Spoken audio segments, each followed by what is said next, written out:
తెలుగు రాష్ట్రాల్లోనే ఒక సంచలనం, సోషల్ మీడియాలోనే సంచలనం సృష్టించినటువంటి పునర్విక ఇన్సిడెంట్ గురించి మీ అందరికీ తెలిసే ఉంటుంది.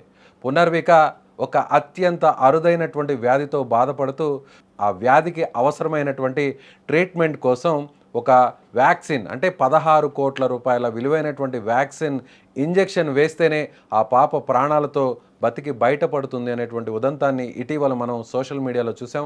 కర్నూలు జిల్లాకు సంబంధించినటువంటి పునర్విక దాదాపుగా 1.5 ఇయర్ ఉన్నటువంటి పునర్వికకు ఈ అరుదైనటువంటి వ్యాధి సోకిన విషయం తెలిసిందే.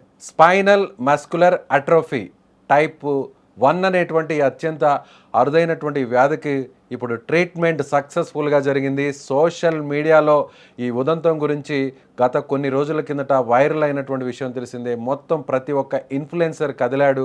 సోషల్ మీడియాలో ఉన్నటువంటి ఇన్స్టా ఇన్ఫ్లుయెన్సర్స్, ఫేస్బుక్, యూట్యూబ్ ఇలా అందరూ కూడా స్పందించారు. పునర్వికను కాపాడుకోవాలి, పునర్వికకు అవసరమైనటువంటి 16,00,00,000 విలువైనటువంటి ఆ ఇంజెక్షన్ తేవడానికి మీ వంతుగా మన వంతుగా కదులుదాం, ప్రతి ఒక్కరూ చేయి కలిపి ఒక ఉద్యమంగా పునర్నిర్మిద్దాం, పునర్వికకు పునర్జన్మనిస్తాము అనేటువంటి ఒక క్యాంపెయిన్ రన్ అయినటువంటి విషయం తెలిసిందే. ప్రస్తుతం ఆ ట్రీట్మెంట్ సక్సెస్ అయింది. సో 16,00,00,000 విలువైనటువంటి వ్యాక్సిన్ అమెరికా నుంచి నేరుగా హైదరాబాద్కు తీసుకొచ్చారు. సో ప్రస్తుతం కొద్దిసేపటి కిందటే పునర్వికకు ఆ వ్యాక్సిన్ వేయడం జరిగింది. డాక్టర్స్ అందరూ కూడా ఒక అరగంట పాటు అబ్జర్వేషన్లో ఉంచారు. ఇక పునర్విక సేఫ్ అనేటువంటి ఒక గుడ్ న్యూస్ను కూడా చెప్పారు.